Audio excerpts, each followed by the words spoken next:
नंदनाचा ठराव या ठिकाणी माननीय मुख्यमंत्री महोदयांनी मांडलाय, त्याला मी पाठिंबा देण्यासाठी उभा आहे।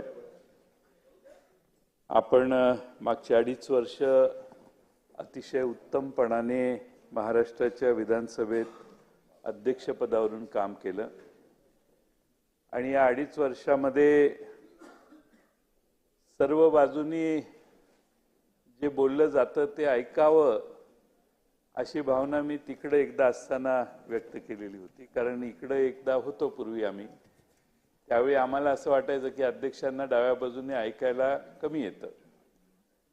मग झिरवळ साहेबांना अध्यक्ष म्हणून निवडलं, उपाध्यक्ष म्हणून, त्यावेळी मी अपेक्षा व्यक्त केलेली की तिकडच्या बाजूला होतो त्यावेळी विनोदाने की आपण एका बाजूचं जरा कमी ऐका म्हणून। पण आपल्या 2.5 वर्षाच्या काळात आम्हाला हे मान्य केलं पाहिजे की आपण दोन्ही बाजूला सतत न्याय देण्याचं काम केलं आणि ते करत असताना संख्याबळावर काही फारसं बोट कधी ठेवलं नाही आणि तोच स्वभाव तुमचा यावेळी कायम राहील अशी अपेक्षा मी या निमित्तानं करतो। खरं म्हणजे आज तिघांची भाषणं झाली। पहिल्या भाषणापेक्षा दुसरं भाषणच मुख्यमंत्र्यांचं आहे का काय असं वाटायचं आमच्यावर पाळी आली। त्यामुळे प्रदीर्घ मार्गदर्शन सभागृहाला झालं।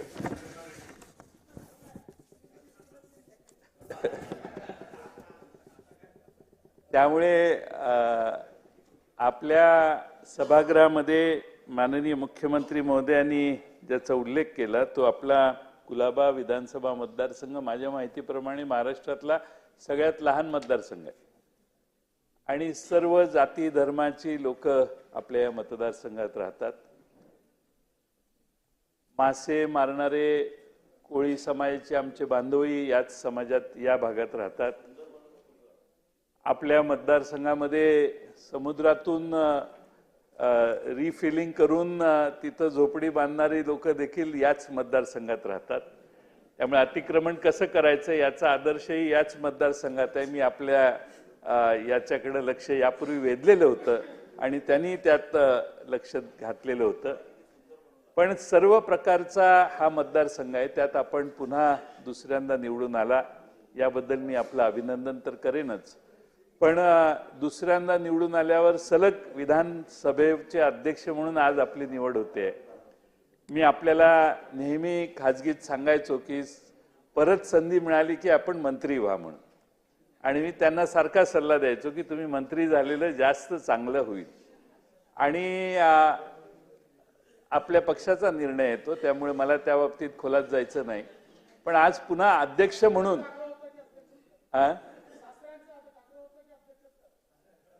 सासऱ्यांचं तुम्ही किती ऐकता हे मला चांगलं आता अलीकडच्या काळात कळायला लागलेलं आहे। त्यामुळे सासऱ्यांच्या आग्रहाप्रमाणे असं मी म्हणणं म्हणजे त्यांच्या कर्तबगारीवर अन्याय आहे।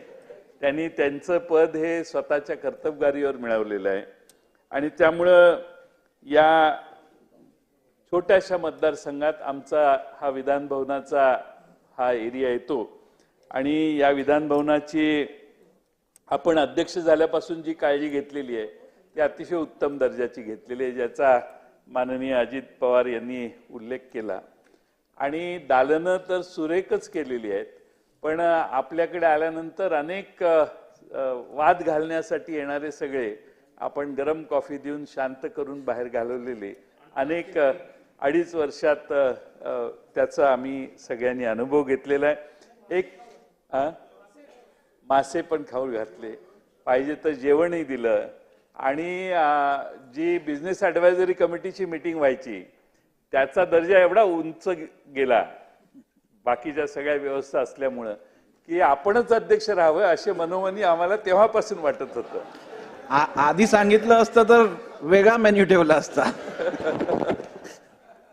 आपली इच्छा नाही हे मला माहिती आहे, पण आता शेवटी काय पक्षाने आपल्याला आदेश दिल्यामुळे आपण अध्यक्ष झालेला आहात। पण एक मान्य केलं पाहिजे की या सभागृहाच्या सगळ्या दालनाचंच नाही तर सगळीच व्यवस्था अतिशय उत्तम करण्याचं काम आपल्या 2.5 वर्षाच्या काळात झालं। आणखीन काही सूचना मी आपल्याला अतिशय उत्साहात केलेल्या त्याची अंमलबजावणी या 5 वर्षात आपल्याकडून होईल असा मला विश्वास आहे. त्यासाठी विधिमंडळाच्या सदस्यांना अतिरिक्त सुविधा या द्याव्यात अशा काही सूचना मी आपल्याला त्यावेळी केलेल्या होत्या. मला खात्री आहे की त्यातही आपण या 5 वर्षात लक्ष घालाल. मागच्या 2.5 वर्षामध्ये अनेक गोष्टी आपल्या समोर झाल्या, पण ज्याचा उल्लेख झाला की कोर्ट म्हणून आपल्याला जास्त काळ काम करायला लागले आणि आम्ही सगळे आपल्या समोर येऊन आमची बाजू मांडायला लागलो. त्यावेळी मला हेही मान्य केलं पाहिजे की कोर्ट म्हणून वरच्या 4थ्या मजल्यावर बसून त्यांनी न्यायदानाचं काम करताना देखील आम्हाला अतिशय उत्तम सहकार्य केलं. कधीही त्यांच्या बॉडी लँग्वेजमध्ये, त्यांच्या बोलण्यामध्ये कधीही दुजापणा आम्हाला कधी दिसला नाही. उलट आम्ही साक्ष देताना जे बोललो त्याच्या दुरुस्त्या करायच्यासाठी देखील ते मदत करायचे. त्यामुळं फार संयमी असं काम त्यांनी केलं आणि त्यांनी निकाल असा दिला की अजून सुप्रीम कोर्टाला त्याच्यावर निकाल देता आलेला नाही.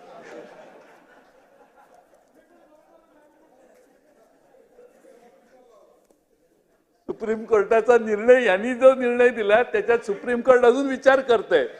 एक जज, एक चीफ जस्टिस घरी गेले सुप्रीम कोर्टाचे, त्यांनी त्याला हात लावला नाही, त्याच्यावर भाष्य केलं नाही. पण एक मी तुम्हाला आभार मानलं पाहिजे, काय का असे ना, त्यावेळी कोणाची बाजू चांगली कोणाची बाजू, तुम्ही कोणाला डिस्क्वालिफाय केलं नाही.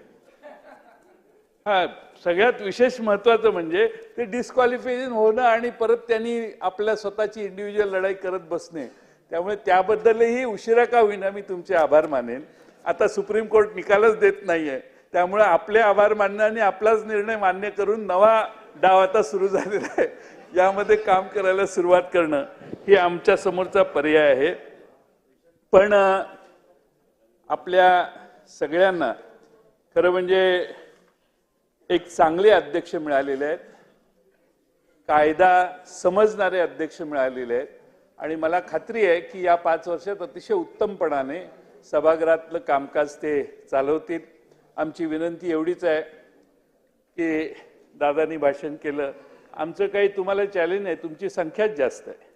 तुम्ही 230 वर आलेला, 237 आले का अपक्ष 237 आलेला.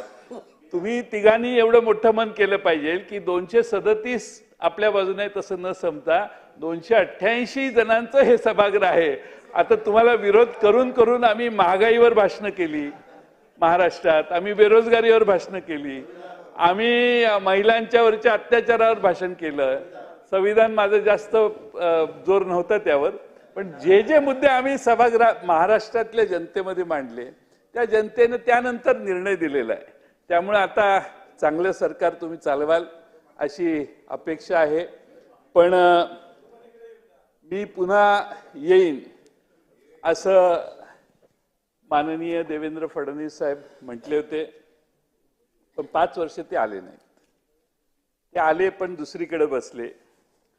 5 वर्षाच्या कालखंडात त्यांच्यात काय बदल झाले हे मी मगाशी त्यांच्या भाषणात ऐकलं. त्यांनी एक आमूलाग्र बदल केला की विरोधी पक्षाच्या बरोबर संवाद साधण्याचा पुन्हा प्रयत्न केला. पण मी त्याचं स्वागत करतो, कारण शेवटी विरोधी पक्ष किती मोठा आहे आणि लहान आहे यापेक्षा विरोधी पक्ष या सभागृहामध्ये जनतेमध्ये जे अपेक्षित आहे ते मांडण्याचं काम करतो, जे काही प्रश्न असतील ते मांडण्याचं काम करतो. आणि मला माननीय विरोधी मुख्यमंत्री महोदयांचं त्यांच्या भाषणातून जे मी घेतलं ते हे आहे की त्यांना संवाद विरोधी पक्षांच्या बरोबर असण्याची अपेक्षा आहे. त्यांनी 5 वर्षाच्या कालखंडात ते उपमुख्यमंत्री म्हणून त्यांनी पद स्वीकारलं. जे काही पक्षाने त्यांचा निर्णय दिला तो घेतला आणि आज ते पुन्हा जास्त ताकदीनं सभागृहात येऊन बसलेले आहेत. त्यांचंही अभिनंदन केलं पाहिजे असं मी समजतो, कारण शेवटी संख्येला लोकशाहीत महत्त्व असतं. आणि म्हणून आपण जो प्रस्ताव मांडला त्यामध्ये आपण काही मुद्दे मी माननीय अध्यक्ष महोदयाने यापूर्वी अनेक वेळा सांगितले की सभागृहामध्ये जी गर्दी होते त्या आमदारांनाच चालायला अवघड होतं. मंत्री महोदयांनाही चालताना अवघड होतं आणि वेळेत इथे येऊन बसून आपली उत्तरं देण्याच्यासाठी देखील मंत्र्यांना धडपड करावी लागते, आमदारांनाही धडपड करावी लागते. त्यामुळं बाहेर एंट्रीला एक्झिटला हॉल वेगळे दालनं करावीत, थोडीशी एक 4-5, आणि मंत्री महोदयांनी शिष्टमंडळानं बाहेर जाऊन भेटावं. ते केलं की आत येण्याची गर्दी कमी होईल. नाहीतर अनेक जण येतात आणि दिसेल त्या मंत्र्याच्याकडे जाऊन भेटायचा प्रयत्न करतात. ही संख्या जर कमी केली तर सभागृहात बाहेर थोडंसं दालनाच्या बाहेर मंत्री महोदयांना, माननीय मुख्यमंत्र्यांनी केलेल्या सूचनेला मी पाठिंबा देतो. कारण सभागृहाच्या बाहेर देखील शांतता असली पाहिजे आणि काम करताना संधी मिळाली पाहिजे. मंत्री महोदयांना प्रोटेक्शन असतं. माझं म्हणणं, प्रोटेक्शन आत घेऊन बहुतेक कोणी येत नसेल, पण प्रोटेक्शनची लोक बाहेर बसली पाहिजेत. आपणच आहोत एकमेकाच्या बरोबर, त्यामुळं इथं आत प्रोटेक्शनची कुणालाही, म्हणजे आमदारांचंही प्रोटेक्शन बाहेर असेल, बाहेरच असतं असं मला वाटतं. पण अवांतर माणसं आत येऊ नयेत याची काळजी माननीय अध्यक्ष महोदय आपण घ्याल अशी अपेक्षा मी या ठिकाणी व्यक्त करतो. स्वर्गीय मधुकरराव चौधरी साहेब अध्यक्ष होते. 90 साली मी पहिल्यांदा अध्यक्ष झालो. त्यावेळी दार उघडून आत येताना आमदार झालो. त्यावेळी दार येऊन किती लक्ष आहे बघा माझ्यावर.